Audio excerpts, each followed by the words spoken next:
ജരാസന്ധനും ഭീമനും തമ്മിലുണ്ടായ യുദ്ധവും അതിനുശേഷം എങ്ങനെയാണ് ജരാസന്ധൻ്റെ മരണവും എന്നത് നമുക്ക് നോക്കാം.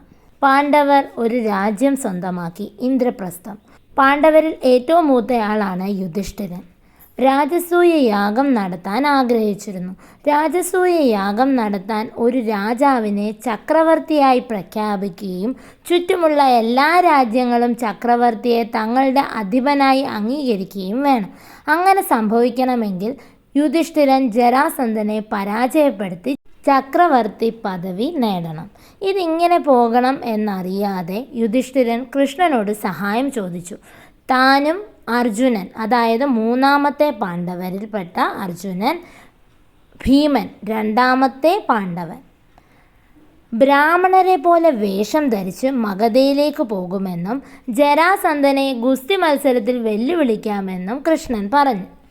മഗധയിലെത്തിയ കൃഷ്ണനും അർജുനനും ഭീമനും ജരാസന്ധനെ ഗുസ്തി മത്സരത്തിന് വെല്ലുവിളിച്ചു. ജരാസന്ധൻ അവരുടെ ശരീരഘടന കണ്ടിട്ട് ഇവർ ബ്രാഹ്മണരല്ലെന്ന് മനസ്സിലാക്കി അവരോട് ആരാണെന്ന് ചോദിച്ചു. അപ്പോൾ യഥാർത്ഥമായിട്ടും കൃഷ്ണനും അർജുനനും ഭീമനുമാണെന്ന് ജരാസന്ധൻ്റെ മുമ്പിൽ അവർ വെളിപ്പെടുത്തുകയും ചെയ്തു. ജരാസന്ധൻ ഒരു എതിരാളിയെ തിരഞ്ഞെടുക്കണമെന്ന് കൃഷ്ണൻ ആവശ്യപ്പെട്ടു. അങ്ങനെ തൻ്റെ ഒപ്പത്തിനൊപ്പം ശക്തിക്കും യോഗ്യനായും പറ്റുന്ന എതിരാളിയാണ് ഭീമസേനൻ എന്ന് മനസ്സിലാക്കി ഭീമനുമായി യുദ്ധത്തിന് സമ്മതിച്ചു. ഭീമനും ജരാസന്ധനും ദിവസങ്ങളോളം പോരാടി.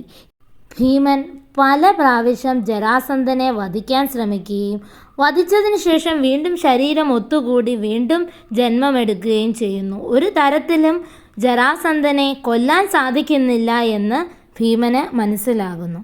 ഈ സന്ദർഭത്തിൽ എങ്ങനെ ജരാസന്ധനെ വധിക്കും എന്ന ആശങ്കയിൽ ശ്രീകൃഷ്ണനെ നോക്കുമ്പോൾ ജരാസന്ധൻ്റെ ജന്മരഹസ്യം അറിയാവുന്ന കൃഷ്ണൻ അദ്ദേഹത്തിനൊരു കാര്യം അറിയാമായിരുന്നു. ജരാസന്ധൻ്റെ ശരീരഭാഗങ്ങൾ വജ്രതുല്യമാണെന്നും ആയുധങ്ങൾ ആ ശരീരത്തിൽ തട്ടിയാൽ പൊടിഞ്ഞു പോകുമെന്നും. അതിനാൽ അടുത്ത ദിവസം യുദ്ധവേളയിൽ ഭഗവാൻ ഭീമൻ കാണെ ഒരു വെറ്റിലയെടുത്ത് രണ്ടായി കീറി രണ്ടും രണ്ട് ദിശയിലേക്കായി വലിച്ചെറിഞ്ഞു.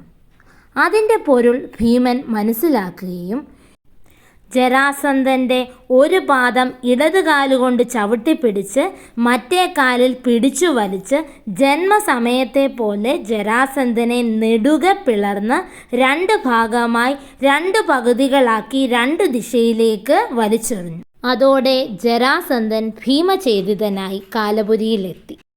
ആദ്യത്തെ ഭാഗം കണ്ടിട്ടില്ലാത്തവർ ആ ഭാഗം കണ്ടതിന് ശേഷം രണ്ടാമത്തെ ഈ പാർട്ട് കാണാൻ ശ്രമിക്കുമല്ലോ. Okay, bye, see U.